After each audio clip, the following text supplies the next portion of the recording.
What's up everyone, it's Basara here, and since this is my first YouTube video, I should probably introduce myself.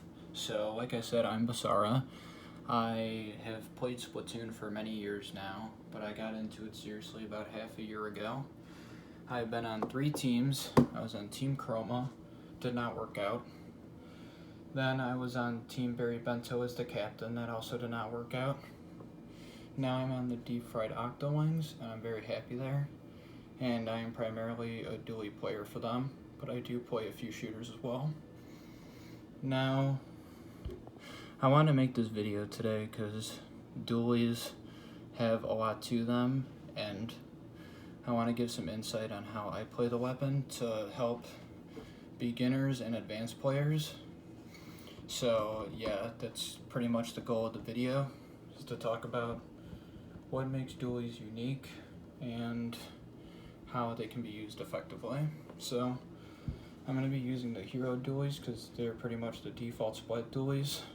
It's supposed to be like an in-between of all dualies in the game.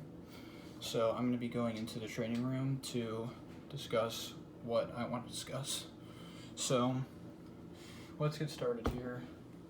I do have talking points outlined just so you know what I'm talking about. So let's first go over what makes dualies different from other weapons. First, let me grab a seat. Apologies for the production value, I don't have a capture card.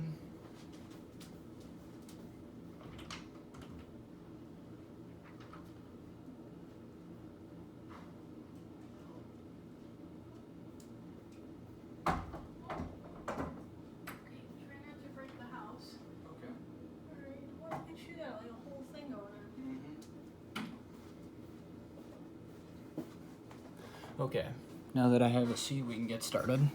So, the first thing you want to know about dualies is that they have 2 aiming reticles. Now, this has a lot of pros and cons. The biggest pro is that you don't have to have as good of aim. And the reason for that is because if your aim is slightly to the left or to the right, you'll most likely hit some shots because one of the aiming reticles will hit. So that is an advantage. It's mostly a con, however, because having 2 aiming reticles makes it so that your accuracy can be a bit wonky. Something to note about how the dualies work when they have 2 guns going like this is that it shoots from the left dualie first, and then the right dualie, and then the left, and so on. So if you know this, you can manipulate it by doing this, and then this, and then this, and then this. Now, you're generally not going to want to do it this way because that's hard to do on a moving target. It's best to have both aiming reticles on them like this, as if you were aiming at a normal target where you have both aiming reticles and you're basically in the middle of that. So both aiming reticles are on the target and you can shoot them like this. That's what you want. So now that we got that out of the way, the 2 aiming reticles is the one thing that makes dualies unique, but the biggest thing is the dodge rolling. So if there's any beginners watching this video, I'm going to explain how dodge rolling works and how to perform it. So basically what you want to do is that you want to be shooting in any direction, and all you have to do is press the jump button and input a direction on the left stick at the same time, and this will cause you to roll in any direction that you input.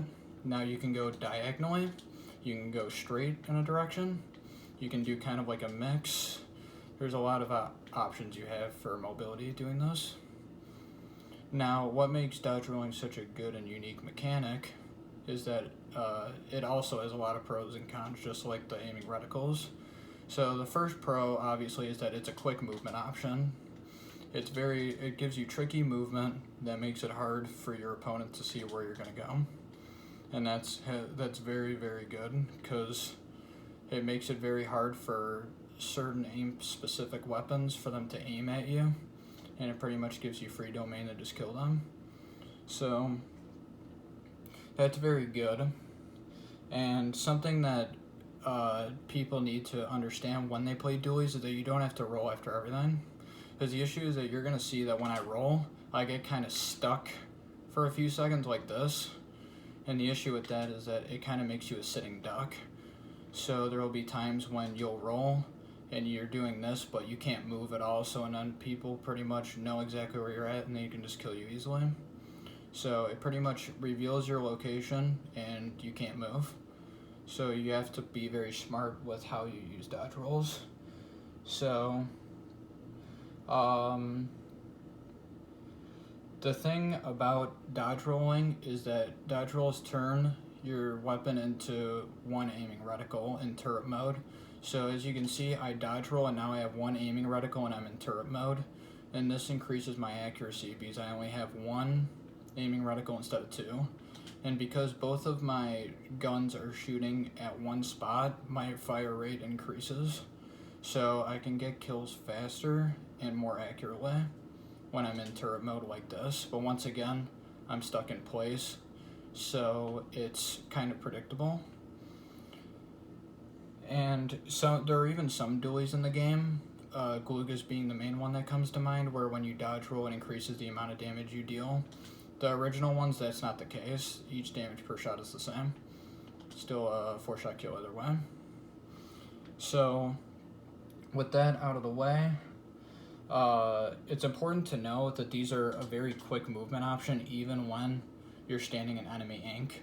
So when you're in enemy ink, normally you're supposed to move slower. You know, your inkling or octoling will kind of look like they're struggling and they'll move really slow. But with dodge rolls, the distance you travel and the speed you go at is not changed when you're in enemy ink. So it's very good to run ink resistance on dualies, because there will be a lot of times where you'll dodge roll into enemy ink because you can just do that pretty much safely. Or you'll just like roll back and you won't know that enemy ink is there and then you're just in enemy ink, so it's good to have ink res on. So that's very important to note. It's the thing about dodge rolling is that when people think about dodge rolling, they think of using it aggressively, because dualies tend to be played like a slayer, go out to get kills. So they think, alright, I'm going to dodge roll forward and I'm going to get kills. But that's not necessarily. Dodge rolls are also meant to be used by retreating and played defensively. This is especially the case for the longer range dualies, like the Dualie Squelcher, where you have a lot of range to work with. So you can dodge roll back and you can use your long range to kind of cover yourself. So it's very important to know that when you're using dodge rolls, you're not just going on offense, you're also going on defense. And honestly, you don't even have to go on offense or defense. There might be some times where somebody's aiming at you and you're just like, okay, well, I don't want them to hit me, so I can just roll around and they'll have trouble hitting me now. I can just do this. Now, let's go over some of the basics of dodge rolling. So, for most dualie weapons, dodge rolling, like I said, does not increase damage, but it will increase your fire rate and accuracy by giving you one aiming reticle. There are some exceptions to this, like I said, the Gloogas, that give you more range and damage after you do a dodge roll. But for most dualies, that is not the case. And there are some where when you get stuck like this, there are some dualies where you don't get stuck, like the Dualie Squelcher. You get sort of stuck, but you can still move, and the lag isn't nearly as much, so it almost feels lagless. So you're much safer dodge rolling with those weapons. Now, something to know though is that when you do a dodge roll on any of the dualie weapons, it costs ink. So if you're dodge rolling around like this, your ink is going to run out really, really fast. You see? I'm out of ink. So you can't spam dodge rolls. And that's why it's important to not spam dodge rolls in this game. When you dodge roll, you need to have a plan in mind. That's what I do when I play dualies, is that whenever I'm doing a dodge roll, I know exactly why I'm doing it, what my plan is in doing it, and what advantage it's going to give me. So if I'm trying to throw someone's aim off, I'll kind of like go in weird directions just so they can't predict where I'm going. If I'm going on offense, I'll go diagonally and forward. If I'm trying to retreat, I'll go all the way back. And it's very nice to know why you're dodge rolling. It will dictate what direction you roll in, and it'll make you confident in what you're doing. And it'll also make it so that you can adjust your aim, because if you're just dodge rolling around and you're not thinking about it, you're not going to know how to adjust your aim to a target.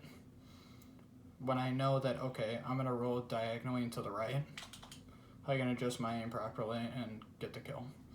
So when approaching somebody offensively, it's important to mostly go diagonally. And the reason why that is because if you go straight forward like this, there's going to be a lot of times where if you're fighting like a Splushamatic, they're just easily going to trade with you when you don't have to trade. If you go diagonally here, if this dummy is facing forward like this, he's facing over there and I'm hitting him on his side, so he can't counterattack me because he's shooting this way and I'm shooting this way right at him. So I come out on top instead of getting the trade. So yeah, it's very important that when you are dodge rolling, either offensively or defensively, you should do it in a way that the enemy's not going to expect or that is hard for them to deal with. So now I want to discuss some dodge roll strategies that I see a lot of players try, and I'm going to go over whether I think they work or not. So this is the big one that I see a lot. People that do this, so they're in this spot right here, and they go, okay, I'm going to roll here, and then I'm going to go back to the same spot I was in. Don't do this. Here's why you don't do this. Say that this person is a weapon with a low sensitivity and a slow reaction time. Because generally people with low sensitivities have slow reaction times, which is why they play low sensitivity. So picture that. So they're facing forward shooting me here. And I decide I'm going to go for this strategy and try to do this. Now what happens is that the dually dodge rolls are so fast that I am going to zip past here and come back, and they're not even going to react to it because their reaction time and sensitivity is so slow that they can't. So they're going to keep shooting straight forward this way. So what's going to happen is that I'm going to evade their shots for a second by being over here, but then when I come back, I'm just going to keep getting hit by them again because they're going to be still shooting in the same direction. So let's take the opposite situation. Say that this is somebody using a high sensitivity and has a fast reaction time. So they see me roll to the right and they react to it and they keep shooting me, and then I come back and I do this and they still keep shooting me. Since that, I also forgot to mention this, when you're rolling, you are not shooting unless you're playing the tetra dualies. I'll go over the differences in each dualies later. Right now it's just a general overview of how dualies work. So the issue with this is that since that I'm not shooting while I'm rolling, while I'm doing this, if they have a high sensitivity and a good reaction time, they're just going to keep shooting me, and I'm pretty much never going to be shooting them because while I'm rolling, I'm not shooting. So they pretty much just have free reign to kill me. So either way, whether they're running a low sense or a high sense, either way, I pretty much die by doing this, so don't do that. Now, generally, the option that you see is that if somebody's playing backline, a lot of the time it's hard for short range weapons to approach a backline weapon because they have so much range. But when you're a dually, you can actually do this. So say this person's a charger, and say I'm right here, and this person's aiming at me. I can just go like this, diagonally, and they're not going to be able to react to that. They're not going to be able to do anything. Unless they're running high sensitivity charger, which they probably are not, then I pretty much just get a free kill here. And the reason why is because the aim for a charger is very specific. So when you have diagonal movement like this, it's very hard for them to snipe it. So dualies are, if you're a frontline player, or even a midline player, because there are some dualies that are midline, if you're struggling against backline because they outrange you, dualies are a good counter pick. Because you can pretty much just, if you're sharking here and the charger's at you, you just go boom, and they're dead. And there's really not too much they can do about it. So, yeah, generally the strategy you want to go for is unpredictable movement with angles that are hard for an enemy to counter. That's the important thing to know. The retreating option is really good if you see that you're about to get either outranged or there's several people. So say there's not just this one dummy. Say there's a dummy, there's this guy here, and then there's like another guy here and another guy here. There's no way I'm going to win this. I can maybe get a kill on this guy, but I'll easily die. It's good to save your life in this game. So when you see 3 people, you just dodge roll back and try to get away as fast as you can. You can even throw like a burst bomb if you're using this weapon or something like that. Now, an interesting thing to note is that, let me get my special here. I have the lag after I roll like this, right? If I roll and then use my special, I can pretty much cancel the lag sometimes. So if you're using something like Baller, a really good strategy to do is that you can dodge roll and then you use a Baller if you're stuck in the mud and you feel like you're about to get killed, and you can just use the Baller to save your life.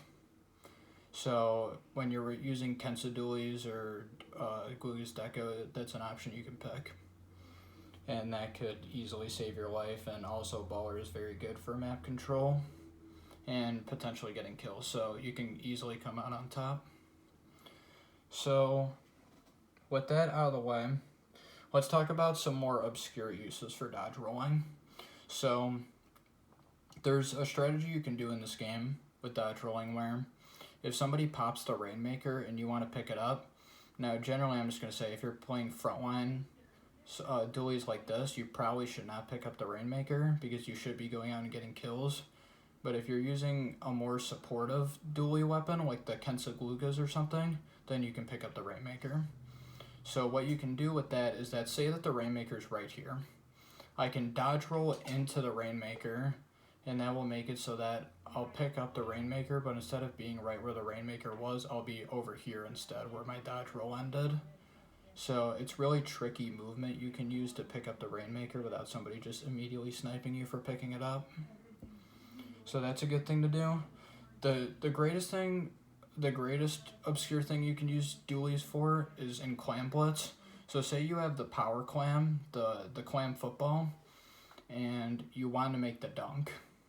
Now say that this dummy right here is the basket, and I have the power clam.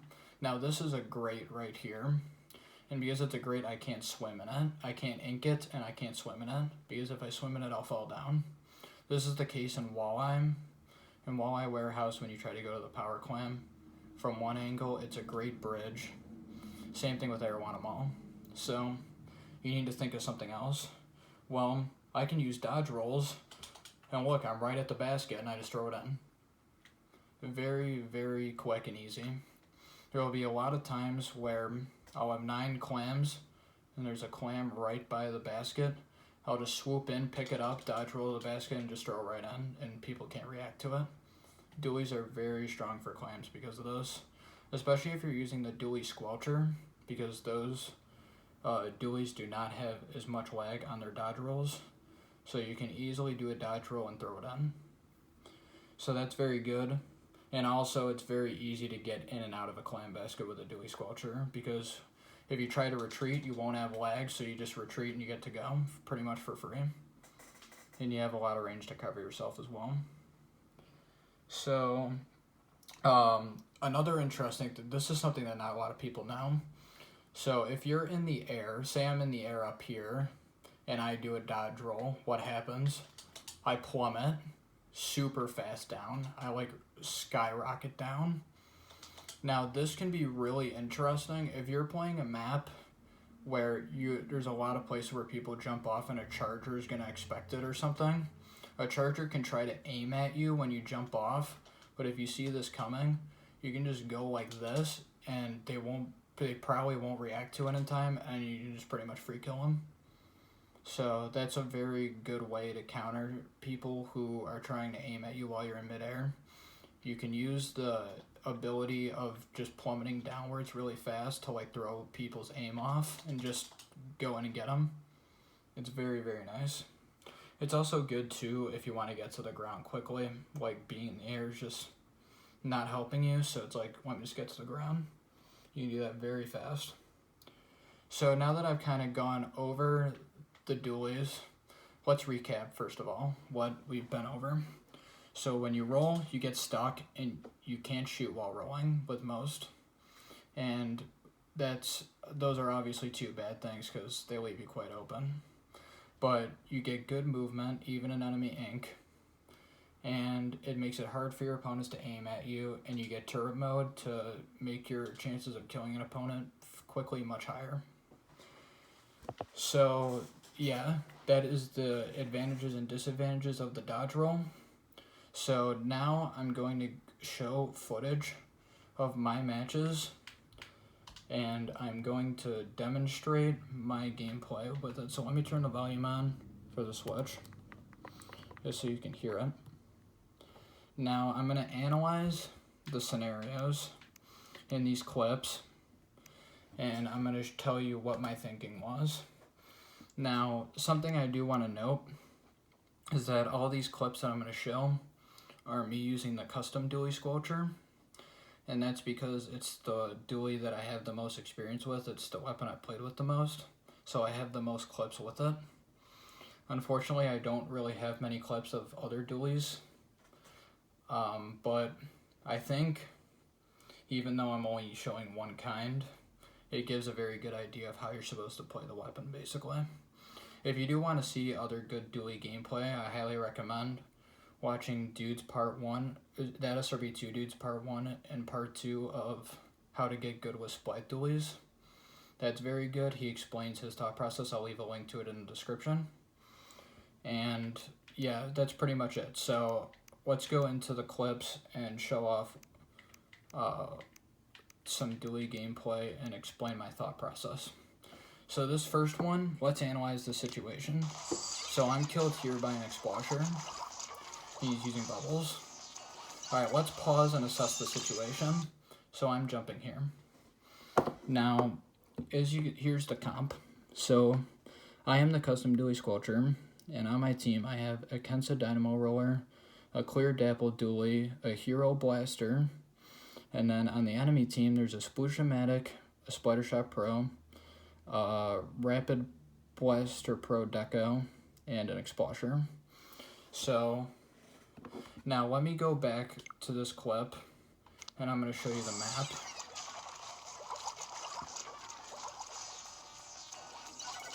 Here we go. So here's the map. So this is a match I was actually playing with the Deep Fried Octolings. This was in a scrim. So I see here that we have the zone, and I have two players on the field. Bolt is just coming. No, sorry, Ben is just coming in. Well, I have two players right in the middle of the field. Now I see here that they're pretty much both pushed to the enemy team is all pushed on the stands. If you look at the map, you can pretty much see that all the green ink is on the stands and on the plat. So I know that most likely there's going to be one or two players on the stands and one and two people on the plat. So I make the decision here to jump to Agent 4/8 because I know that they are on the zone, and everyone from the enemy team is either on the left on the plat or in front on the stands and not on the zone, so it's a safe jump. And also, something that's very important to note about Dualies that I didn't mention before, especially the Dualie sculpture because they don't have much lag when they dodge roll, is that it's very safe to jump with Dualies. And the reason for that is because they essentially have the ability drop roller built into the weapon.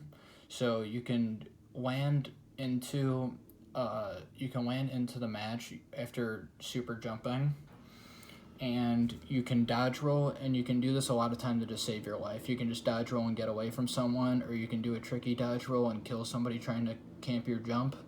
So generally it's very safe to jump with Dualies, and so it's usually a pretty solid option.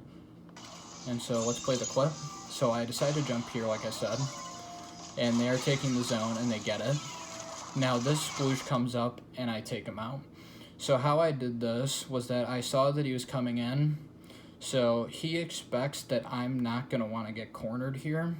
So I know that he's expecting that, so I actually dodge rolled towards the corner and essentially cornered myself. It's a risky play, but the whole point of Dualies is to dodge roll in a direction that you know that the enemy isn't going to expect.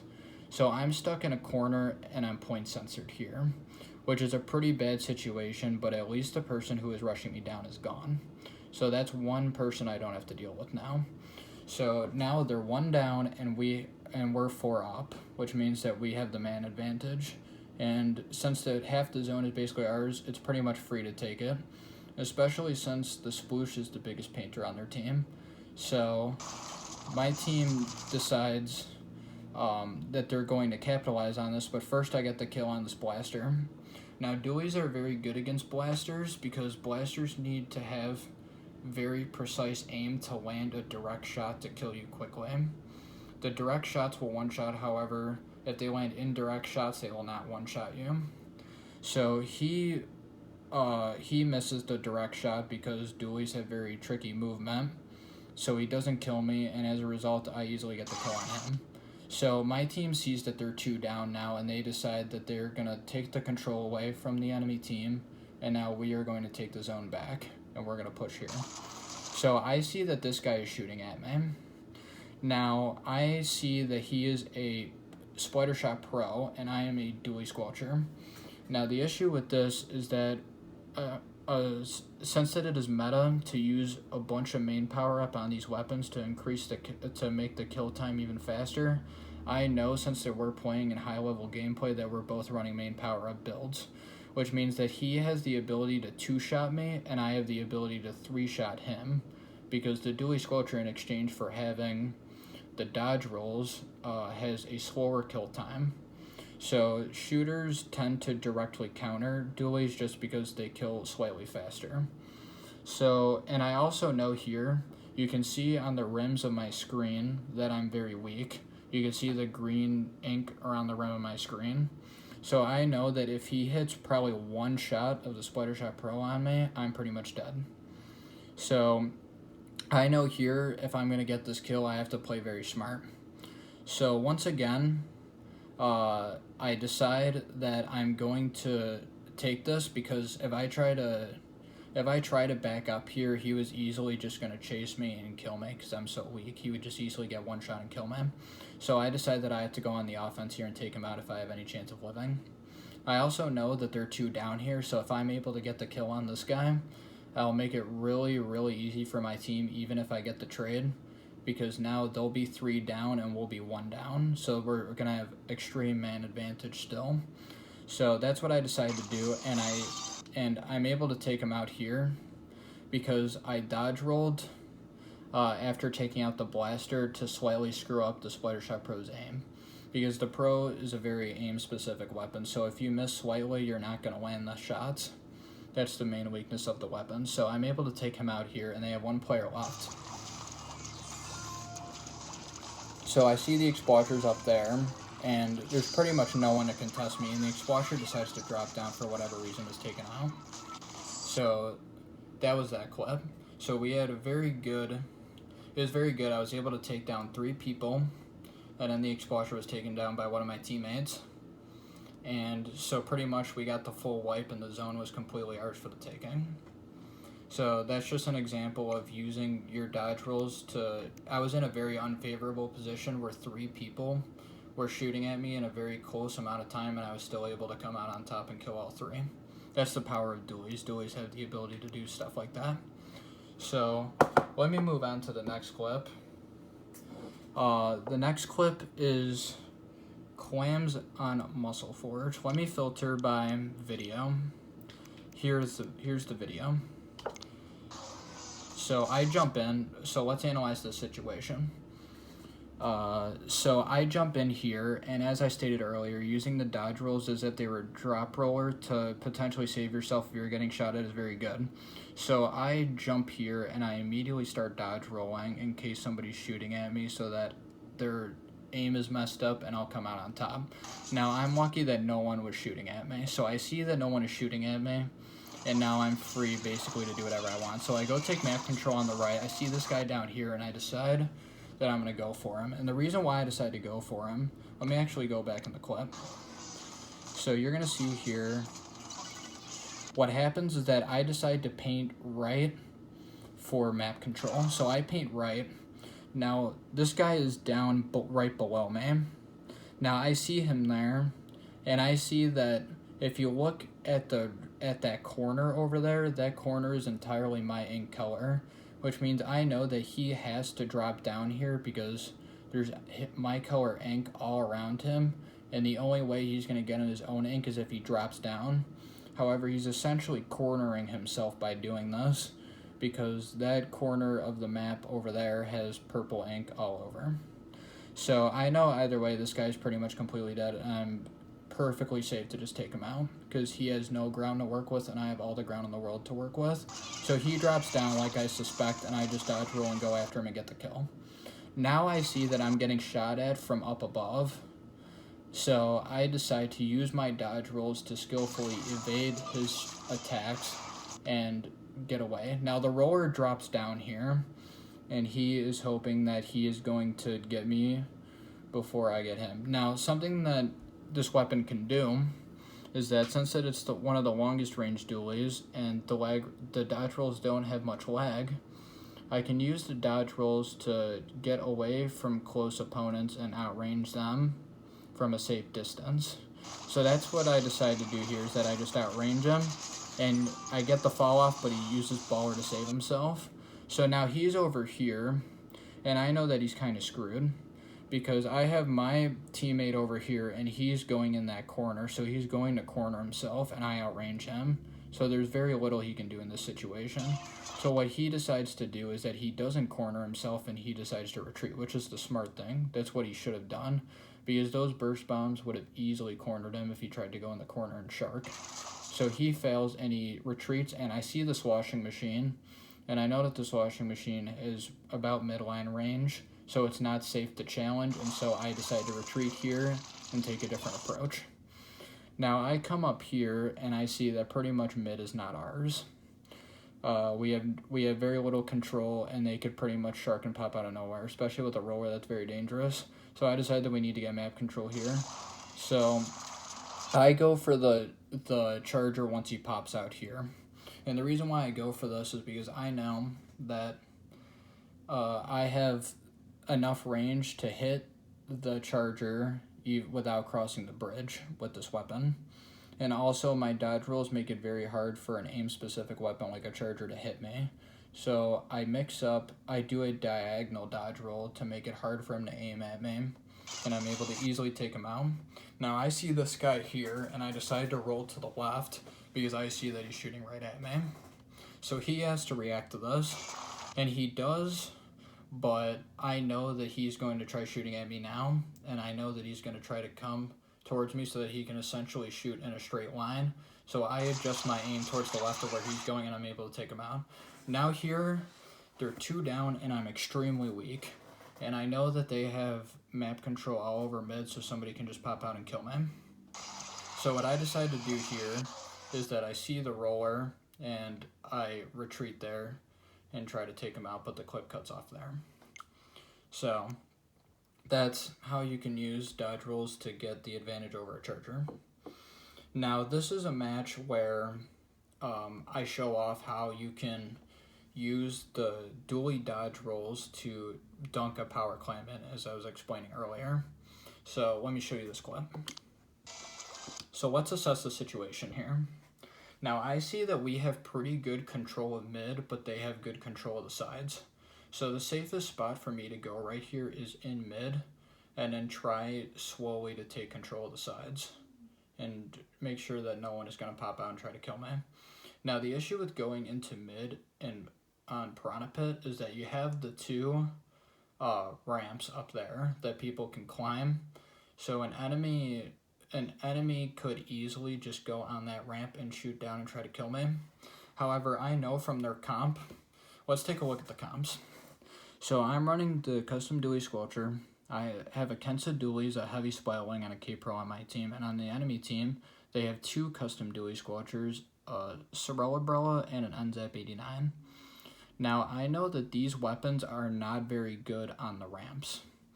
And the reason why they're not very good at the ramps is they're pretty aim-specific weapons that don't have huge hitboxes. If it was something like a Dynamo Roller or a Swasher where they have much more leeway with their aim, then it'd be much more threatening. But I know that they can't just randomly shoot down from a ramp and just kill someone. That's not how their weapons work.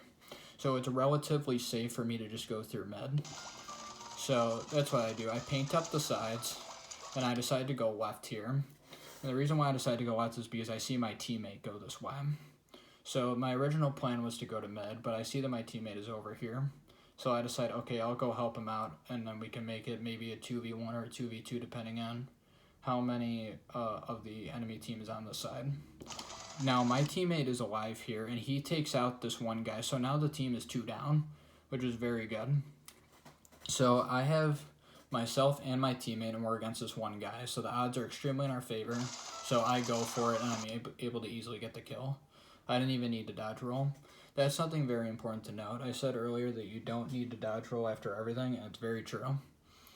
There are plenty of times where you can just get a kill without dodge rolling, and there's going to be many times where you see me play this weapon where I don't dodge roll and I still get kills.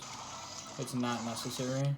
It will increase your accuracy due to one aiming reticle, but there will be plenty of times where you're in such an advantageous position that you don't have to waste the time or the ink to do a dodge roll to get the kill. You can just do it instead. So I collect clams here, and I decide to go into mid and paint up, and I grab these clams all around here. Now, this is very important to pay attention to. I have 9 clams here, so one more clam and I get a power clam, aka the clam football, that will allow me to break their barrier. Now, why this is important to know is because I know that if I see a clam right by their basket, I can swoop in, grab the clam, and just go right to their basket. So that's what I decided to do. So I see that there's enemy paint on the right side by their ramp. So I decide to go over to that ramp and paint up so that they have less control. Since that they have so many people down, it's relatively safe for me to do this. So that's what I do. I go right, and I paint up over here. Now, this is the part where I see my opportunity. You'll see the yellow circle right by where the 0 is on their team. That means that there is a clam right there. Now, this is very important because all I need is that one clam, and I have a power clam. So I know with Dualies that I can dodge roll into a clam basket and very easily just hop right in there without them expecting it and get the dunk. So I decide that I'm going to go for a stealth approach here. So this is a relatively risky play because what's happening here is that they're 1 down and we're 2 down. So already we have man disadvantage. But also, if you'll notice earlier, when we took out those 2 people on the left side, they're just respawning now, which means that they're going to be right around this area towards their spawn, towards their basket, which means that the people that respawned in from that point are probably going to be right around the basket right now, trying to defend it, because they haven't had time to advance forward yet.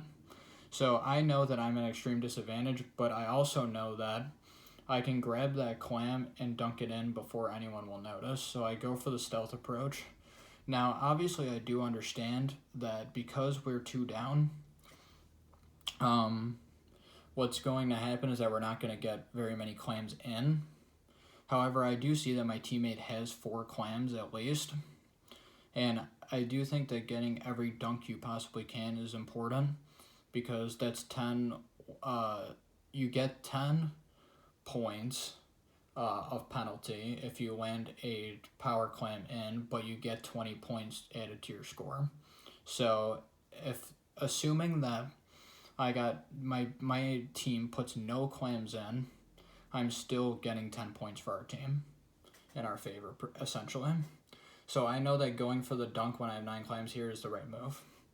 So obviously the odds are out of my favor because there are so many people in their basket, but I think that the play is worth it because I know I can easily sneak my way through. Now, I could use Inkstorm here, but I decide not to because that will give away my position and will take away my stealth strategy. So here we go. I play it, I grab the clam, I dodge roll in, and I easily get the dunk. Now I get killed here, which was obviously going to happen because all the people that were respawning are now in this location and we're 3 down. But since that I broke their barrier, not only do we get points, but also we have a majority of the map control, and my team, the 2 people that died on my team are about to respawn soon and can maintain that control. And also since that I broke their barrier, they can't break ours. So, and since that we're also winning, making a risky play like this is more favorable Because if we were losing, I would try harder to get a really good push in. But because, you know, since we're already winning, I might as well just score points because the enemy team is not as much of a threat. So that's how I get that dunk. And yeah, I'm dead here, and this is where the clip ends. So that's 3 of the clips down. Now let's go to this clip right here. This is port mackerel zones. So let's assess the situation. First, let me respawn. Let's assess the situation. Here's the map. So I have a 96 scale, a blobber, and an E-leader on my team. Now the E-leader is down, and my blobber is going towards the left side trying to go in, and the 96 scale is trying to sneak his way through the left area that is very hard for the enemy team to reach, and he's going to try to sneak in through the left. So I see that the blobber player is pushing in this direction, so I decide that I'm going to go with him and try to get them out of our spawn, because currently right now we have complete disadvantage and we're getting spawn camped. As you can see, they have the zone and they have paint all around our part of the spawn. So our goal here is to try to take out as many people as we can so that we can regain control of the situation. So I'm going to play the match here, and I decide to go where the blobber is. Now the blobber immediately gets taken out by the Kensa Rapid, and he uses baller here. Now I see the baller, and I know that they already have way too much control, and I don't want them to get more of it. And the baller explosion is going to give them a lot of control.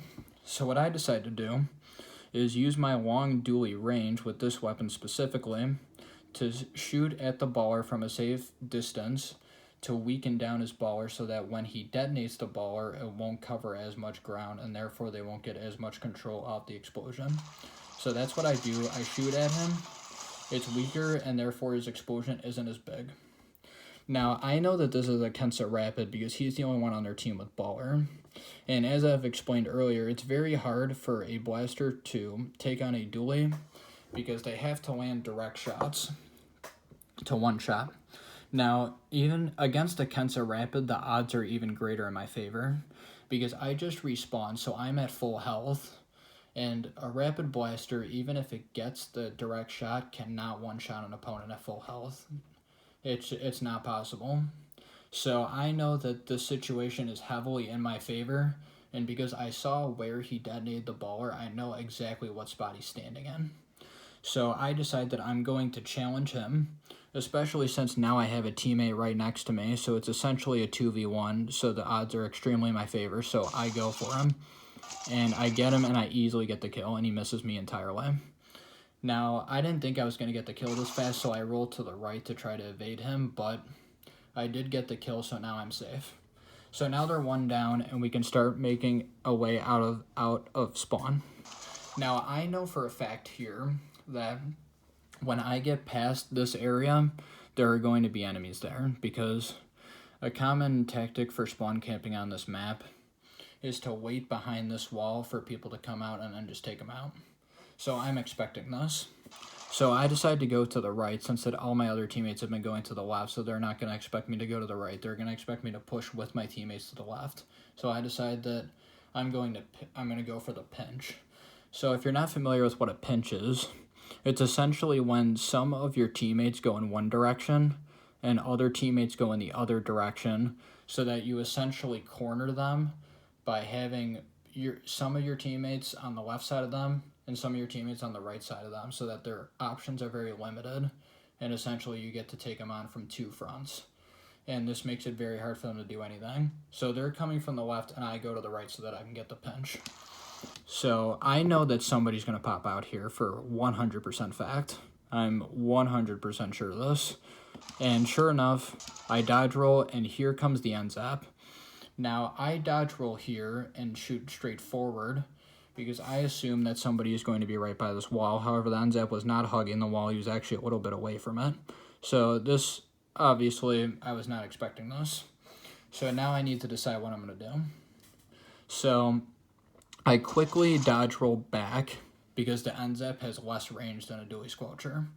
Now, as you can see with this aura around me, I get armor here, which extremely helps me out You can also see on the right side it says that my teammate has activated ink armor. So now I'm going to get armor here, and that's going to give me more HP so that the odds of me taking out this end zap are much higher. Now, even though I was taken off guard here, I have an extreme advantage in this situation. I have more range, I have dodge rolls for mobility, and I have armor, and the end zap is a 4-shot kill short-range weapon, while I am a 3-shot kill mid-range weapon. So I'm outranging him, I deal more damage than him, I have armor, and I have more mobility. So essentially, I win in every way possible in this situation. So I decide that I'm safe here, and instead of being freaked out that I got thrown off, now I'm fully able to challenge this guy. And I shoot at him, and I get the kill. He tries to jump around to try to evade my shots, but all end zaps do that, so I see it coming, and I'm able to adjust my aim and get him. So now the Aerospray PG pops out of the ink out of nowhere, and he breaks my armor. Now, luckily for me, this would have killed me if it was most weapons, but since that the Aerospray PG is a 5-shot kill short-range weapon, it's extremely hard for him to get the kill on me, even though I'm weak and my armor's gone. So I decide that it's perfectly fine for me to challenge him here. Now, what he's expecting me to do is to dodge roll backwards, because he knows that I'm going to outrange him with the Dualie Squelcher. So he thinks that I'm going to roll backwards to try to get out of his range. But I know that he thinks that that's what I'm going to do, and he's going to try to rush me if I try to do that. So I instead of backing up, I go to the side. Now, as you can see, he's moving forward. He's running forward because he thought that I was going to dodge roll backwards. So he decides to run forward so he can chase me. But because I didn't do that and I dodge roll to the side instead, I easily get the kill on him because he wasn't expecting it. And so now here, it looks like they are 2 up, but actually they're only 1 up. And the reason why is because you saw me kill the Kensa rabbit earlier, which means that he is just coming out of spawn, which means that he is not here yet. So the only person who's actually on the field right now is the E-Leader. Now, as I've explained many times already, the Dualies do very well against Chargers because you can use the dodge rolls to mix up your movement and make it hard for the Charger to hit you. So I know that the Charger is probably going to be around here somewhere towards the zone to protect it, and I think that it's perfectly safe for me to challenge it. So here he is. I see him right here. Now, this is very important, because normally in this situation it would look like I'm screwed, because there's so much enemy ink around where he is that it would make it impossible for me to get the kill. However, what's good about the Dualies, as I've explained, is that the dodge rolls movement, like the speed of it and how far it goes, is not affected by enemy ink. So even though there's so much enemy ink around, my dodge rolls will not be affected, and therefore I can still challenge this guy easily. And I know, because E-Leader is such a stationary weapon that focuses so much on aim, I know he's not going to try to move around their ink very much. So I know that he's going to stay relatively stationary there, and therefore I can plan for that and take him out. So that's what I do. I dodge roll forward, and I decide to go on the offense. Now, I dodge roll to this direction. So the E-Leader, as you can see, his laser is pointed right at me here. He predicts that correctly that I'm going to dodge roll to the left, and he points his laser towards the left to try to shoot me. So what he thinks I'm going to do here is that he sees the wall that's next to me on the left, and he thinks that I'm going to dodge roll up and to the left again so that I can use that wall to cover myself and get him at an awkward angle and get the kill. But I know that that's what he's expecting me to do, and I also know that he's already pointing his laser towards the left. So I decide that I'm going to do the opposite of what he thinks I'm going to do, and I go diagonally up and to the right, and I easily get the kill. And that's how we were able to, from me getting spawn camped, I was able to take out their entire enemy team and get back on the zone and take it back. And I have Storm ready as well. Very, very good plays, because that essentially saved the game from us getting spawn camped for the rest of the game. Port Mackerel is a very hard map to get out of getting spawn camped. So Now you're going to see a theme with all these clips that I keep explaining, and that's that you need to do a dodge roll. There's going to be a direction that it would seem like it's optimal for you to dodge roll in, but that's actually not the way you want to go a lot of the time, because the enemy is expecting you to go to that optimal way. It's not so much what's optimal when you dodge roll, it's going in a direction that the enemy is not going to expect you to go, so that they can't react to it. So this is the last clip here that I'm going to show. This is the 5th and final clip. Now this is a game of walleye clams. Now I already hit it home hammer with the Piranha Pit game that you can use the dodge rolls to get dunks and clam blitz very safely. So I wanted to show this clip to really hammer that point home, because I thought I already did it with the other clip, but I think this one shows it even better. So I get 4 clams here, and I see this guy over the left, and he starts using Bomb Rush. So I know that he's using Bomb Rush over to the left, so I can't be on the left anymore, because those are going to detonate and kill me. So I go to the right. Now I use Ink Storm here, because I see that there are 2 power clams that are unattended, and we should try to get the dunk with them. Now my K-Pro teammate uses Booyah Bomb in their spawn as well. So by using Ink Storm, I'm able to combine our specials together and make it hard for the enemy team. Now, in this situation, it looks like that I should not push here, because we are 2 down and they're 4 up. And that's true, we should not. But we are losing here significantly, and it's about halfway through the match.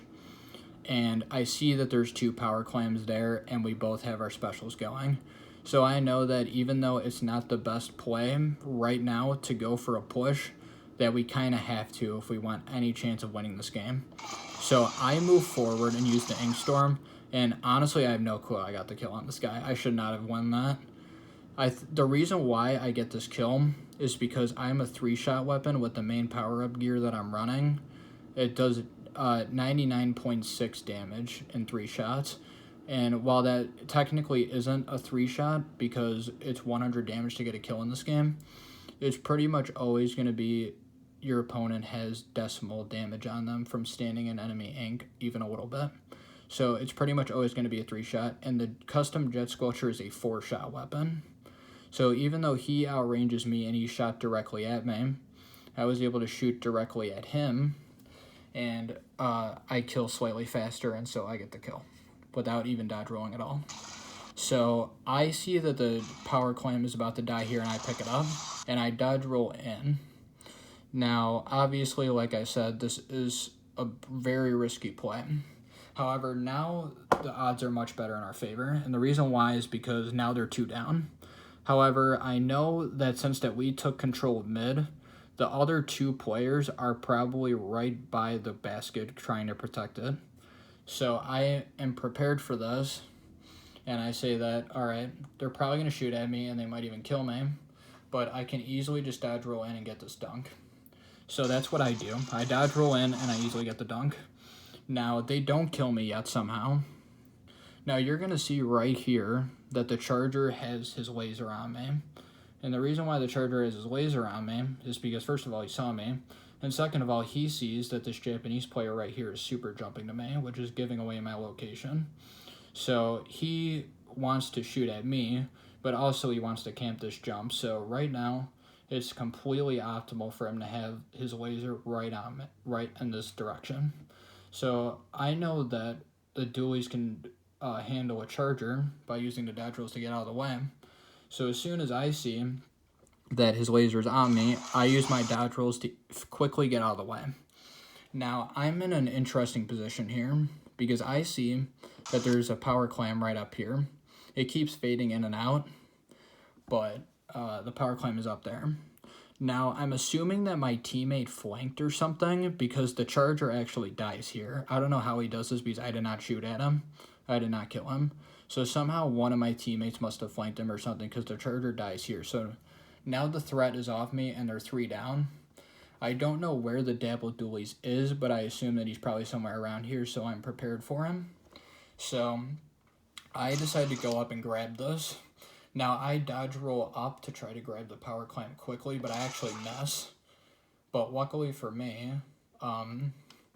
what's good about this situation is that these dualies don't have much lag on the rolls, and I have plenty of ink tank. So even though I missed, I'm able to just dodge roll back, grab it, and get the dunk. And now we went from having 100 to 44 to 60 to 44. And the odds of us winning this match have significantly increased. And that's how you make a push in clam blitz, essentially solo with dualies. Very, very strong weapon in clams. Highly recommend.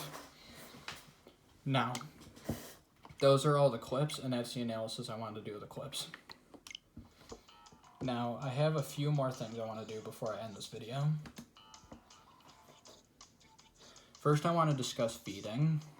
So, for people who are not familiar with feeding, say that these two dummies right here are enemies, and they are shooting, and I'm one singular guy and I have no teammates helping me.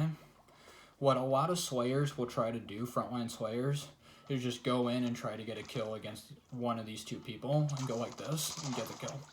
Now, the issue with this is that if I get this kill on this guy, then this guy is right here and he'll easily kill me. So I might get the kill on this guy, but this guy will get me. And in my opinion, this is not worth it. The reason why this is not worth it is because preserving your life in this game is so important. Let's take two different situations. Say that my team is 4 up and their team has only these two people. So they're 2 down and we're 4 up and we have significant man advantage, and I go for this. And if I get this kill, best case scenario, I get this kill here and then this guy kills me. What that does is that now it's a 3v1 situation for them.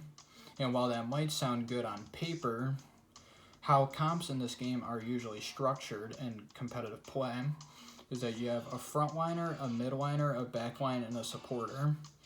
And the issue comes when you throw your life away like this is that a big part of that comp is thrown away.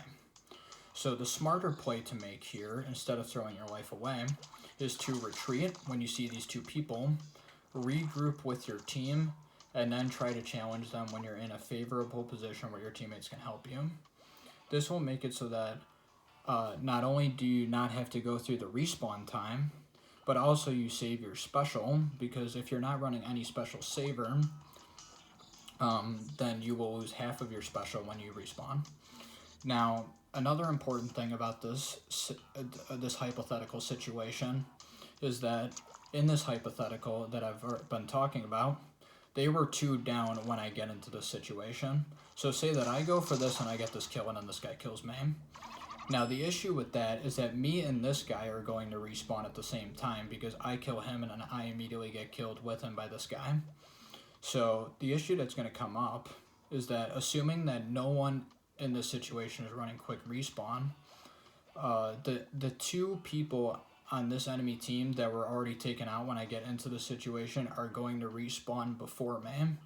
So by the time I get back into before I can get back into the action, it's going to turn into a 3v3 situation for my team.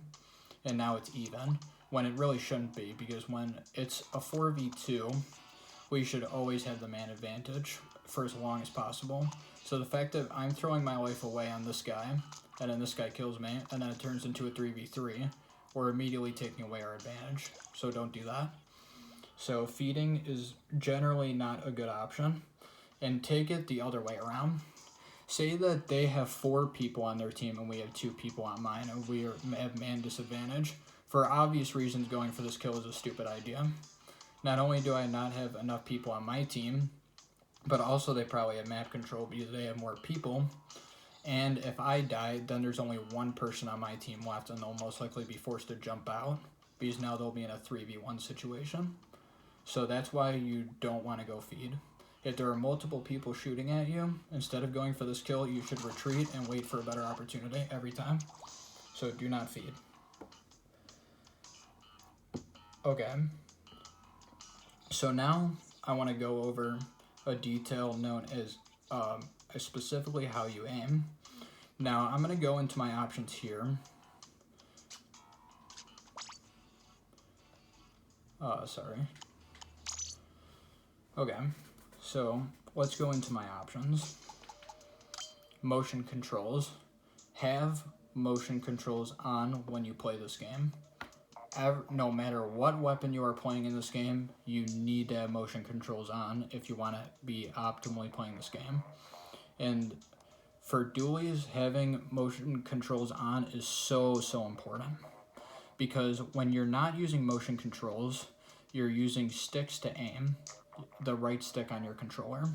Now the issue with this is that when you're dodge rolling in a certain direction, you're inputting a direction with the left stick, and then while you're moving in the rolling animation through the map, zipping through the map with dodge rolls, you have to use your other stick and adjust that in a different direction to precisely aim at a target while you're moving. Spoiler alert, it's not going to work. It will not work. You can't do that. I was not able to use dualies until I picked up motion controls, because playing sticks with dualies effectively is not a good option. Now, the optimal motion sensitivity is not really a thing. There's no set sensitivity that is better than another one, and that's because a lower sensitivity lets you have more precise aim, but a faster sensitivity gives you faster movement and better able to react to situations. So, however, while there is no optimal sensitivity, it's generally used that aim-specific weapons like backliners, such as chargers, use a lower sensitivity, while high mobility weapons that don't require as precise of aim, like a splatter shot or a dualie, should have higher sensitivities. So, since that I am a frontline/midline flexible player who uses a lot of dualies, I have a high motion sensitivity of +3. Now, while that may sound high, I actually think you should go even higher when you play dualies. I think +4 to +5 is even better than what I'm doing, because being able to quickly adjust your aim while you're moving around while dodge rolling is so good. It makes it really easy for you to just move your aim around to any target around you. Now, so the obvious question now is that, well, if I think that's better, why am I not using it? And that's because it's not comfortable for me. While there is a certain standard set that, oh, you should play a lower sense with this and a higher sense with this, it all depends on player to player what feels comfortable. +3 sensitivity is fast enough for me to get things done, and it feels comfortable for me. With +4 or +5, I find it hard to make precise aim adjustments. I move fast, but precise aim is not a thing. Now, what you're going to notice here is that when I have motion controls on, I can't move the right stick up or down. And the reason for this is because you would essentially be holding your controller upside down if this was the case. But you can move the stick left and right. So what a lot of stick players don't realize is that when you're using motion controls, you also get access to the stick. And when you're using motion, you should not only be using motion, you should also be using the stick. The stick is very good for looking quickly in a general direction around you and for turning around. If you combine using the stick and the motion in a certain direction, you will turn around extremely fast. Now, I have my stick sensitivity set at the highest at +5. And the reason why is because this allows me to turn 180 degrees extremely fast. The higher the stick sensitivity, the faster you can turn around. And I like this especially with dualies, because dualies, you're dodge rolling all over the place, and you can get in really weird situations with people behind you and in front of you because of this. So being able to turn around very quickly is extremely good. So, yes, I use +3, +5 sensitivity. If you want my humble opinion for what you should do with dualies, you should have motion somewhere between +4 to +5, and stick sensitivity is somewhere between +4 to +5. But obviously 3 feels comfortable for me, so you just have to lab out in the training room and see what feels comfortable for you. Just make sure if you're using dualies, it's a relatively high sensitivity. Don't go for anything low. If you feel more comfortable with lower sensitivities, you shouldn't play dualies. You should play more aim-specific, longer-range weapons like a Splitter Shot Pro or a Charger. So, with all of that out of the way, let's discuss abilities that you should run with dualies. Now, this is going to depend on what dualie you're playing primarily. When I run the Dualie Squelcher right here, as you can see, I run this build right here. And the reason why I run this build is because this allows me to do 33.2 damage per shot, and then 99.6 damage per each 3 shots, which essentially makes the weapon a 3-shot kill in most situations. It's very, very rare that somebody's going to be at full health and is going to survive that. So this is very good. With it, I run Ink Resistance, Bomb Defense, Ink Recovery, and Quick Super Jump.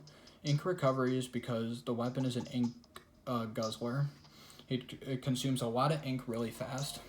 And also with Splat Bombs are a sub you want to use quite a bit.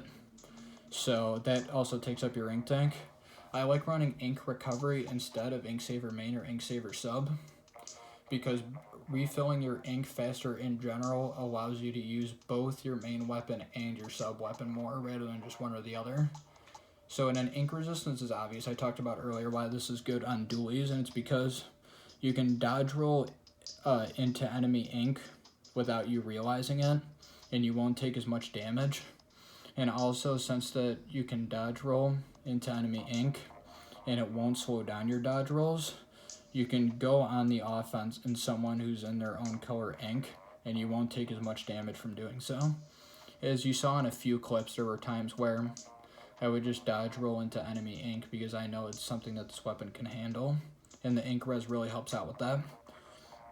Bomb defense, every single weapon in the game, 1 or 2 subs of bomb defense. 100%.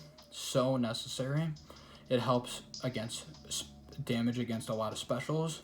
Those specials being Baller, Tentamissiles, Bubbles, and many others. It helps against bomb damage. It helps you not get tracked by stuff like point sensors as long. It just does a lot of things. And for those of you who aren't aware, the first sub of any ability you run has the greatest effect. So running 1 sub of bomb defense does so much because it's the first sub of it, so therefore it has the greatest effect. So running 1 or 2 subs of bomb defense is crucial to this game. And that's the same exact thing with Quick Super Jump. Quick Super Jump is so good to have 1 or 2 subs of on most weapons you play. The only weapons I'd say you really don't need it are backliners because they play relatively safe, so they don't have to jump as much. But when you're playing frontline or midline, you should pretty much always have at least 1 or 2 subs of Quick Super Jump because it makes your jump so much faster. This makes the jump itself faster, but also the animation that plays before the jump, where they crouch in squid/octopus form, is also reduced in time when you run Quick Super Jump. So it allows you to jump in and out of action much, much faster. And jumping out is an option that people need to use more in this game. It's so good at saving your life, and it helps you save your special as well. You get right back into the action with your special ready. It's super, super important. So having that Quick Super Jump is good, especially with dualies, because you can use the dodge rolls essentially like drop roller. So your jumps become much safer. So let's go for a more short-range dualie build now. Let's go with the hero dualies like I was playing before. This is what I run on hero dualies right here. Now this is a very good hero dualies build for several reasons. First of all, you get comeback with a pure of quick respawn. This is very good for the weapon because there are going to be a lot of times where you die without getting a kill. Quick respawn only works if you die without getting a kill first. So if you die and got no splats during the life that you had, you get to respawn faster, and that's the only way that it works. And there are going to be times with dualies where that happens because with short range dualies like this, because you get outranged so heavily. So having that is really nice, and comeback only helps with that because if you die, not only are you respawning quicker, but also comeback increases a lot of your stats for the first 30 seconds after you respawn. So it has very good synergy. Now let's move on to the shirt. It has a main power up, and this is good for just increasing the damage of the weapon. very good to make your kill time faster, especially since dualies have a slightly slower kill time than shooters of the same type. So it gives you a bigger advantage against shooters if you increase your damage like this. I have Ink Res, Bomb Defense, and Quick Super Jump. These are all abilities I talked about why they're so important to have on dualies with the dually squelchers. Absolutely must have a sub of all three of these when you play dualies, 100%. Now this is the crazy one, Stealth Jump. Now, there are people who are saying like, oh, it'd be so broken if you could have Stealth Jump and Drop Roller at the same time because it would make your jump super safe. But what they don't understand is that with dualies, you essentially have that. If you run Stealth Jump, you have Drop Roller essentially built into the weapon with dodge rolls. So not only is your location hidden of where you're going to jump, but also you have the dodge rolls to essentially make it like Drop Roller, so your jump is twice as safe. And this is very good for Slayers, because Slayers tend to jump in and out a lot. So having this is very good. Now, I have a swim speed on, because that complements Slayers very well to have more mobility like that. And then I have 2 subs of Quick Super Jump with that, because Quick Super Jump has great synergy with Stealth Jump. It just makes your super jumps that much better. So that's a general build for the more mid-range dualies and the front line dualies. You run quick respawn and the general perks you need and some speed up on the Slayer ones, and you run a lot of main power up on the midline ones to increase your damage. So now that I've talked about all of that, let's leave the train. First of all, let's discuss the differences between all the dualies really quickly. I don't want to make this the main focus of the video. I wanted this to be a general guide for all dualies, but I'll quickly do it. So these default dualies don't have anything special about them. They're just the default. It's what everything compares them to. Let's move on. Dapple dualies. Dapple dualies have faster dodge rolls. However, they have short range and their dodge rolls don't go very far, but they have extremely good mobility. So they're very good at closing in the gap and getting right in someone's face and getting a kill. Clear dapples are generally the best because you can use Torpedo as a distraction and then get in and get the kill. So from there, let's talk about the Glugas. The Glugas are one of the few dualies where your damage increases after dodge rolling, and also your range does.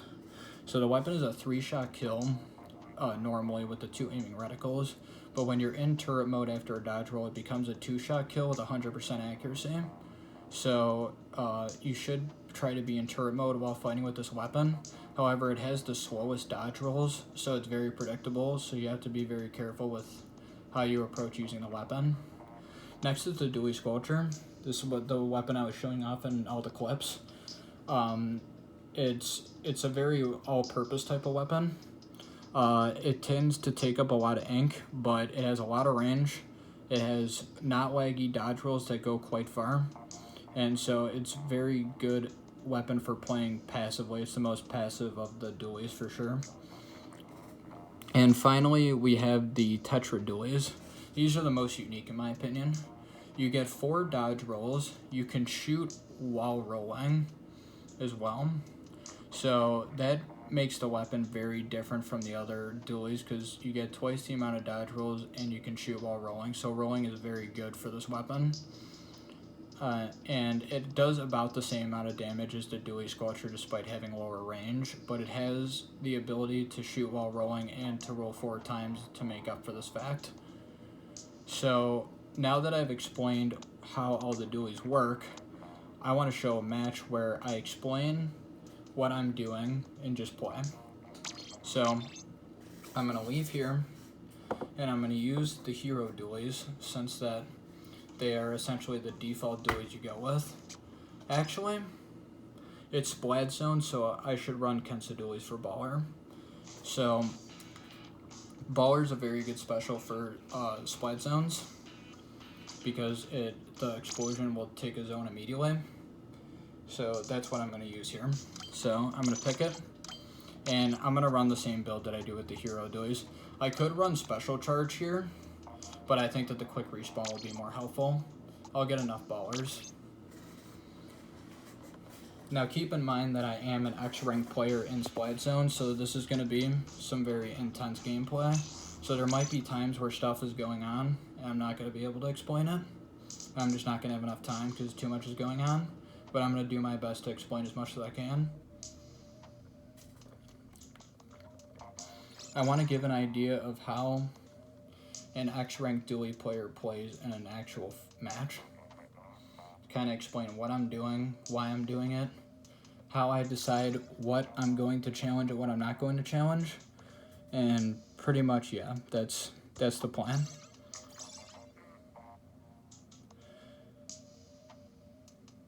Alright, just waiting.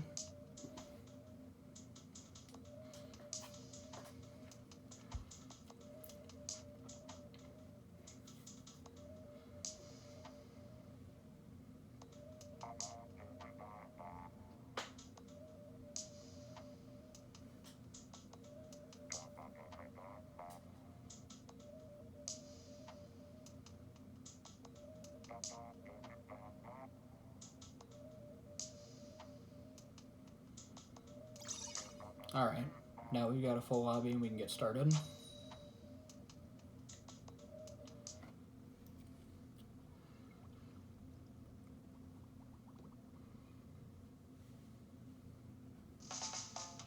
And we have a disconnection. Okay, well I might get steamrolled this game. If this game ends up being a steamroll, I'll play another one. Just so you can see an actually fair match. Alright, we are on Kelp Dome zones. So, since that we have so little people, I decided that I'm just going to go straight for the zone because we don't have enough people to paint it up. I essentially have to just go for it here.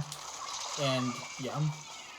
I get outranged over here by the custom Dualie Squelcher, and we're currently wiped because we have one less player, so it's very easy for them to get the wipe on us.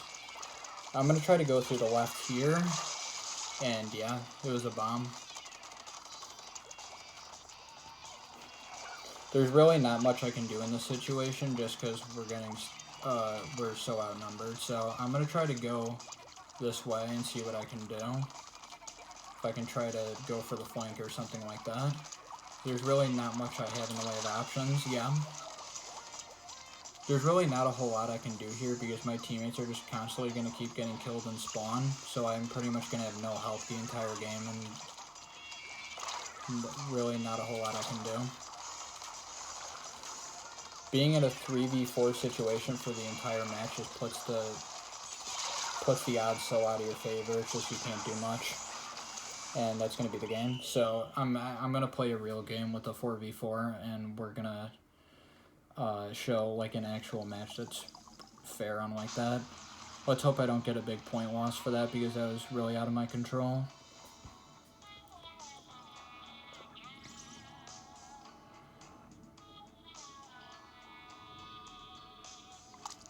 Oh yeah, mine's 0. Yeah, I sometimes I forget that you don't lose any points when you have a disconnection. So yeah, that's very nice that I didn't lose any points for that. I'm actually gonna leave this lobby and try to find a different lobby.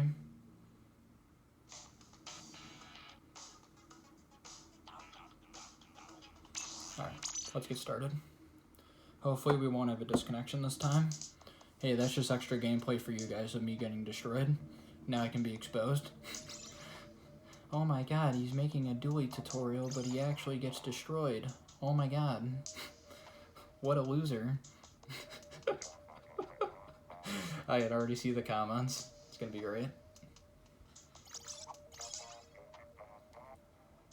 My first YouTube video ever, I just get flamed for getting destroyed in a 3v4 on Kelp Dome.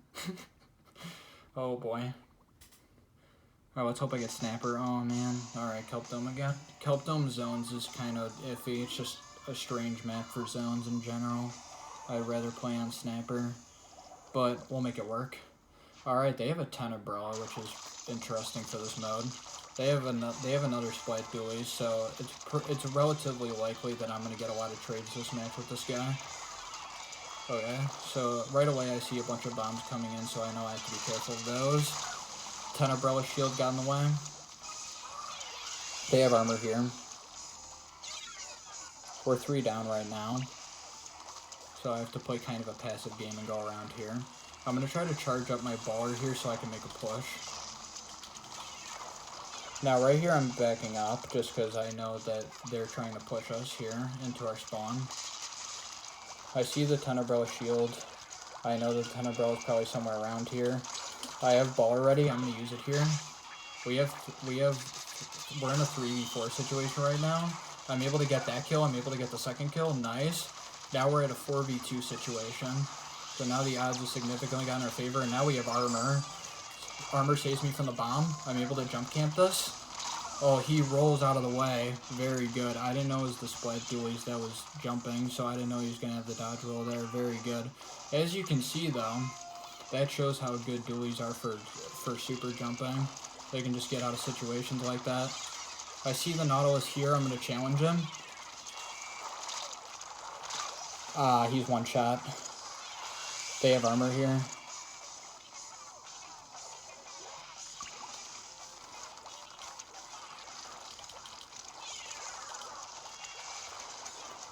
I'm gonna throw a bomb here. Yeah, that's it.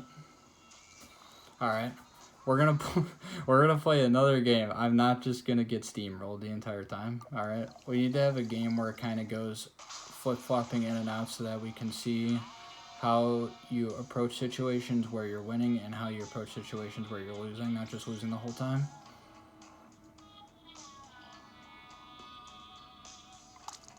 -10. Okay, that's not too bad.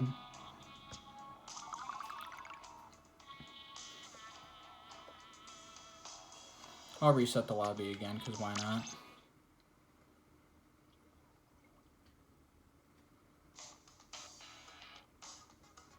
Alright, let's do it.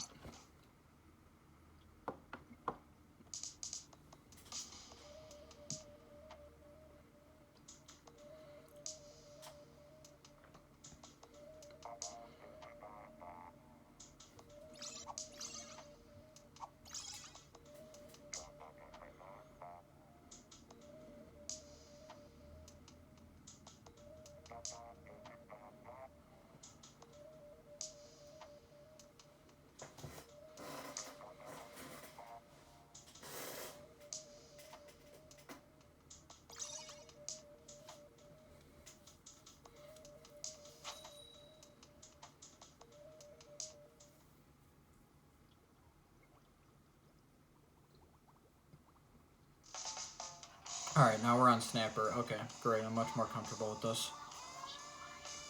Very, very nice. Oh, we have a Tenta on our team now. Very interesting. Sadly, here they have a Backliner and we really don't. But we do have the Tenebrella shield to cover us, and we also have Junior for really good paint. So we do have a lot of good stuff going for us here, and the Bamboozler is also a very strong weapon, just as a whole. So right now I know that the Charger is going to try to shoot at me, so I'm using this to sort of protect me. And I see that the brush is up here, so I'm actually going to go challenge him. And the brush is weak, but I'm also weak. I get this kill. Nice. Okay, they're 2 down right now, but so are we. So it's a 2v2 situation, and the Charger is on the left. So I know that the Charger is over here, and I know that Dualies have a good matchup against Chargers, so it's a relatively good option. I have armor here, but so does he. I'm getting chased. Yeah. Oh, I get this kill.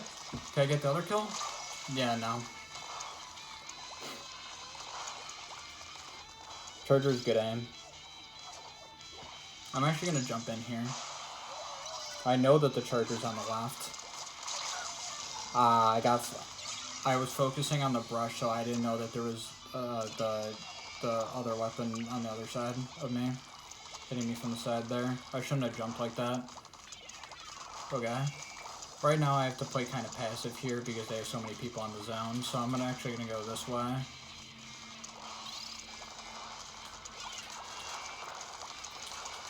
Alright, I'm going to back up here. I have ball ready, and we have armor, so I'm going to use my baller here so we can make a push.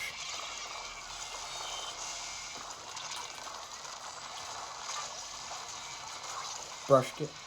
No, actually, it was somehow the Charger that got me. That's strange because I was hiding behind the wall. I'm not sure how he hit that shot.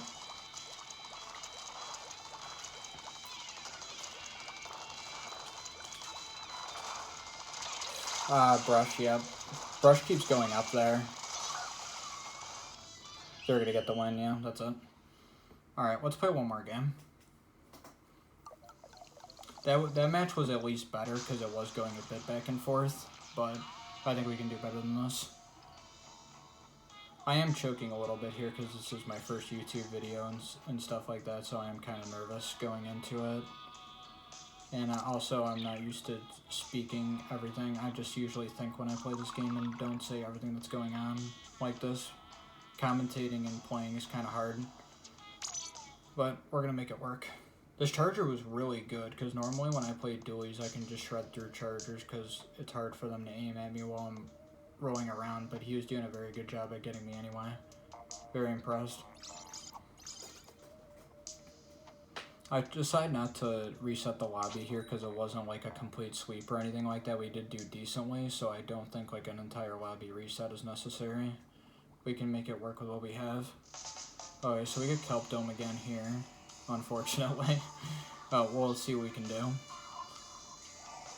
Oh, we get a custom Hydra, which is very, very... Oh, they also have a custom Hydra. That's interesting. They have an Arrow Spray MG, though, which means that I have a much higher chance of winning this game. Somebody has bad internet, because that burst bomb took a long time to detonate. That was very surprising that all 4 of those bubbles hit me there. Wow. That was a complete misplay on my part. I did not expect all 4 of those bubbles to hit, so I thought I would easily survive.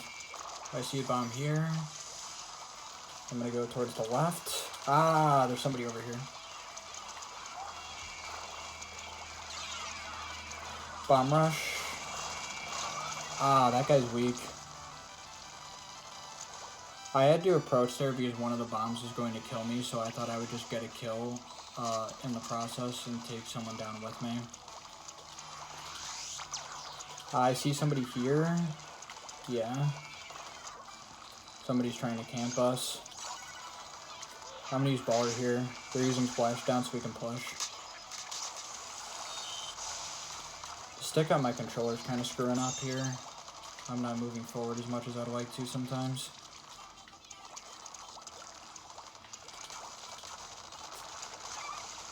Okay, the Hydra's down. Very nice. Ah, yeah. I was super weak there. The Curling Bomb Rush got me. I didn't know he was behind.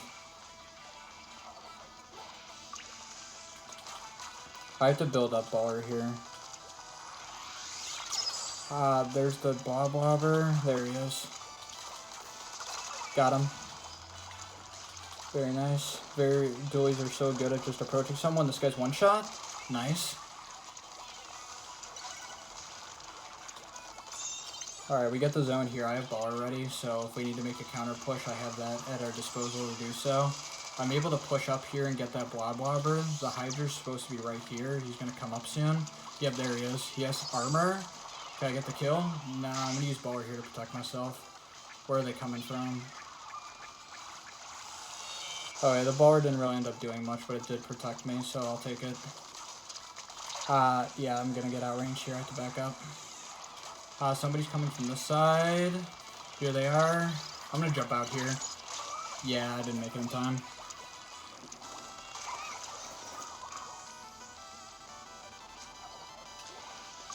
Oh yeah, we still have 2 people right on the zone right now trying to hold it, which is very nice. I'm going to try to hold it with them. Blobber, yeah. All four bubbles hit me. I should have reacted to that faster. That was sloppy on my part for sure. Alright, I can't really go this way here. I know that somebody's going to try to camp from this way. I see the bombs. Oh, I did not see that bomb. Very good bomb placement. We lose the lead here. Their Hydra's just coming in now. We might be able to take control back here. One shot. I'm going to climb on the wall here to heal myself.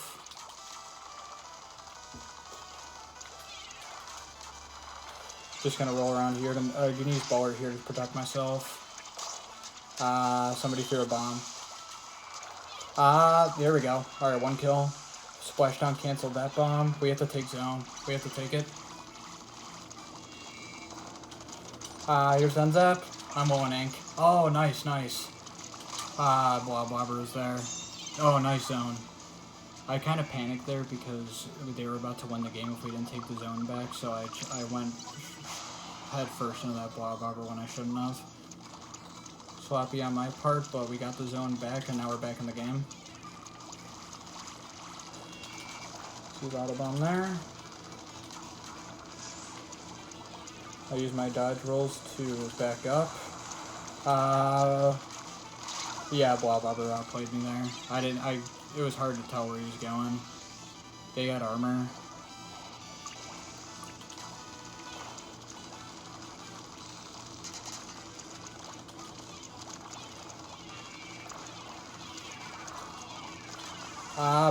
Gonna jump out. Oh, nice. I made it in time. Alright, very good. I was cornered by those bombs there. I have ball already. I'm gonna use it here. The Hydra's just coming back in.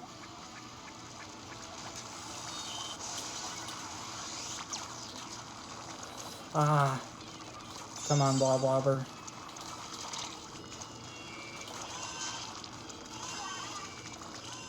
I'm gonna wait. He's one shot. Yeah, that's it. Alright, well, I did lose the match, but that game was actually very close. It was going very back and forth, so I'm much happier at that game. I was drawing myself into the Blobber way too many times. That was pretty stupid on my part, and as a result, I did end up bottom fragging along with the roller. So, pretty sloppy gameplay on my part, and a rough -26. I'm going to even it out and make it 5 games and make this the last game. Last game no matter what here. Hopefully I'll win this one. Luckily this is almost the end of the month though, so even though my points are getting kind of low here, I'll just be able to reset it at the end of the month and do my placements again. So I'm relatively safe here. I'm not too concerned.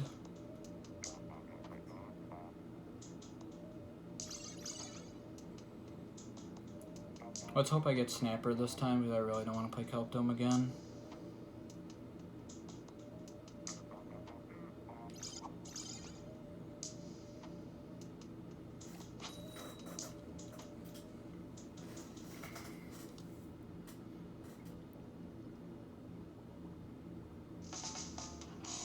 Alright, we do get Snapper, which is very nice. If we end up having the Blobber on the enemy team again, because I didn't reset the lobby, Blobber isn't as good for this map. No, actually we don't. Okay.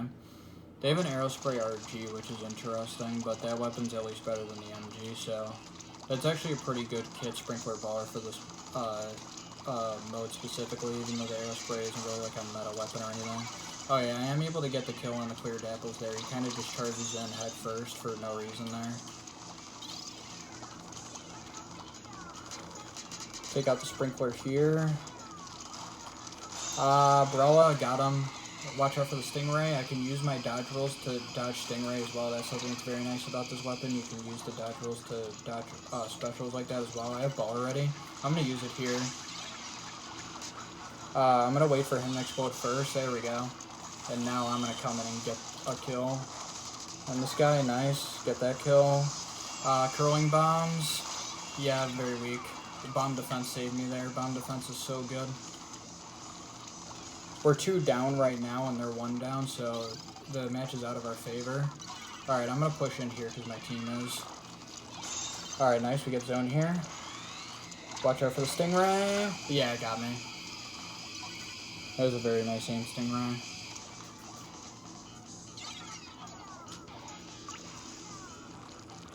No, my stick is really messing up here. Alright, nice Ultra Stamp. Clear Dapple's got me. He's 1 shot though. Somebody should go after him. I'm gonna use an ouch here to tell him that he's here. He's using Bomb Rush. Oh, the Jet Sculpture disconnected. That gives us a 3v4. That gives them only 3 players at all times, so the odds are much higher in our favor now. Kind of 1-shot me. That is to be expected. I didn't expect him to jump up there. I thought he'd stay down there. But my teammate is luckily able to get the kill, so now the only person left is the Aerospray, and he's over there. He's using the Sprinkler here, and easy kill. So now we are maintaining zone. I feel bad for this team because they have a disconnection, so now it's kind of like a steamroll. Just because they don't have that long range suppression anymore with the stingrays. I am able to easily get that kill. Take out the sprinkler here, get zone. Oh yeah, the 10 is up there. He's going to come down with the splash wall. There he is. He's using curling bomb rush. I'm going to back up. Yeah, I didn't know he was there. Nice kill for my team. They were able to double team him there. Oh yeah, I know I said I'd make this the last game, but they had a disconnection, so I'm probably going to play one more after this. And also we had a disconnection that first game too, so essentially like 2 of these games weren't really games at all, so I will play one more.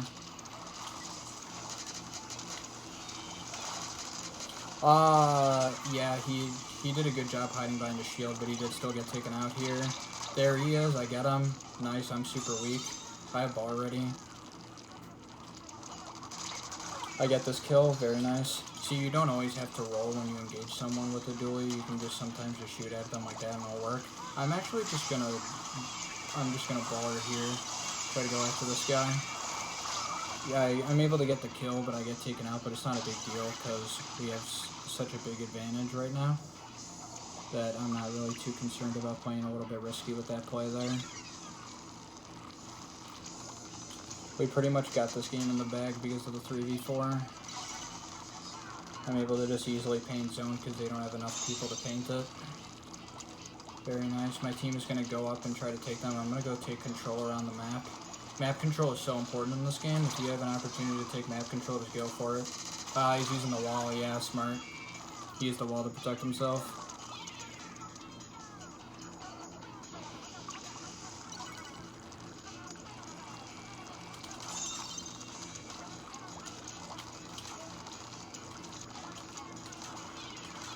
Using bomb rush.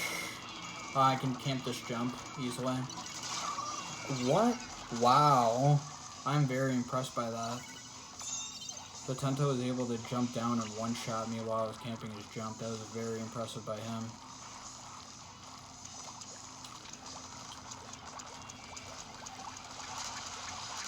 I'm going to weaken the baller so the explosion isn't as big. Very good. This guy's going to try to approach me. Yep, there he is. He's down. I'm going to camp this. Nice. Alright. One more game because I had a disconnection.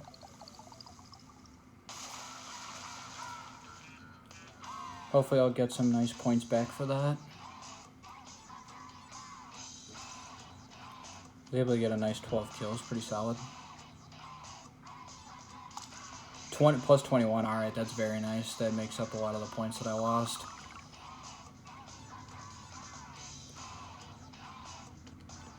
Alright, last match. Once again, I am playing kind of sloppy. I'm dying to a lot of things that I shouldn't, just because it's kind of hard to commentate a match for a YouTube video and play it at the same time. I can normally focus a lot better when I'm just in my own mind playing the game. So I am playing a little bit worse here for sure. There are a lot of things where I'm making certain engagements that I really shouldn't be. Definitely these shorter range frontline dualies, though, you can make riskier plays for sure. When I play the custom dually squelchers like I was in a lot of the clips I showed, I played a much more passive game because you can play much more safe. You don't make as many risky plays with dually like that. So we're on Kelp Dome again, sadly. They have double armor, which is already very threatening. And we actually don't have any armor, which is pretty bad. In my opinion, armor is the best in the game. The Beluga's one-shot, nice kill. I was actually very surprised I didn't get the kill there, but once again, like when you have the two aiming reticles like that and you're not in turret mode, the RNG can be kind of random with this weapon. So like sometimes I'll be shooting right at someone and I should win that, but I just don't. It's just all part of playing the weapon with two aiming reticles like that. So sometimes that's just gonna happen. Hydra's over there. I can actually probably go sneak up and challenge him pretty soon. Should be fine. I'm almost at baller actually. I'm able to get the kill on this guy. I'm out of ink. Yeah. Hydra gets me. He's moving forward. Somebody needs to... That guy should flank him, but he doesn't go for the flank. Interestingly enough. We're still able to get zone here, which is very nice. They're using missiles once again. It's a very missile-heavy match, I've noticed. Thanks, bomb defense. That saved me there. We're 2 down right now. So yeah, the odds are definitely out of our favor. This guy's coming up to get me. Yeah, and he gets me. The burst bomb weakened me there. Very good play on his part.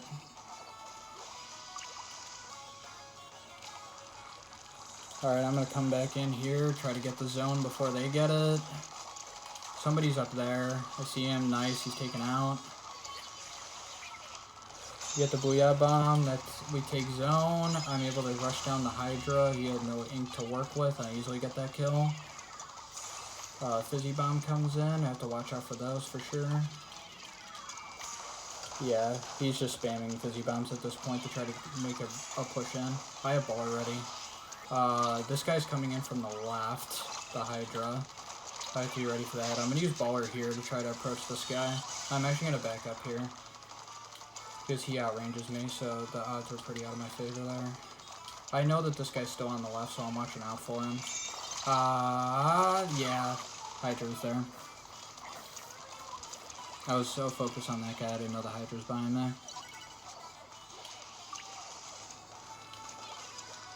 Okay, we're so far doing really well this match, though. This is very good.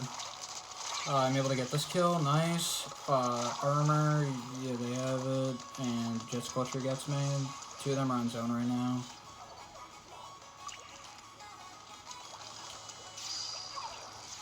Booyah Bomb. If I had Baller here, I would use it to help my team push with the Booyah Bomb, but alas, I don't have it. Yeah, Jet Sculpture just completely outranges me there. I shouldn't have charged in head front like that. Okay, we might be able to take zone back here, we should. We have Booyah ready. That guy jumps out.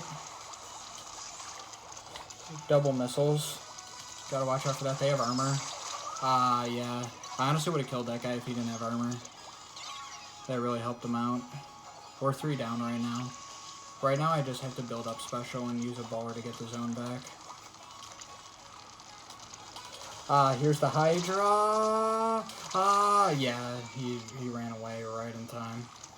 He was weak. He's still on left, I'm sure. So I just have to watch out for that. Jet Sculpture. Yep. He was in the perfect spot to get me there. A little more I dropped. Oh yeah, they're coming in. Actually, I'm just gonna jump to the mid here. We can take zone. Nice. Zone, now they have penalty points on them from taking the zone. Very good. I'm getting outranged here. Double backline is very rough to deal with, especially since none of these are chargers. If these were chargers, I'd have a much easier time dealing with them with this weapon, yeah.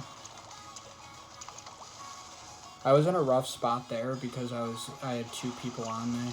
I honestly should have jumped out. That probably would have been a smart play there. But it does end up working out. That was an accident. Booyah. We only have to hold for 10 more seconds, so we should be good here. I'm going to throw bombs. Just try to hold them back. Oh, that bomb actually got the kill. 1, and that's game. Very nice. Alright. That was the best game by far. It was very back and forth, very good. That's a rough game for this weapon because I just was getting outranged by like every weapon, and then the Splat Dualies had the same kill powers that I did. I bottom fragged because of it. Plus another plus 21 though, very nice. Yeah, they were definitely getting more kills than us. And yeah, we were still able to come out on top because we prioritized the objective. And so yeah, that's going to be all for the video. I hope you guys learned something. Honestly, I think you guys should take more notes from the clips and my explanations of the clips than these gameplay matches here, because they really just didn't go very well. I'm going to be honest. It's just, I was playing pretty sloppy. So I would suggest looking at the tips I gave in the clips and going from there.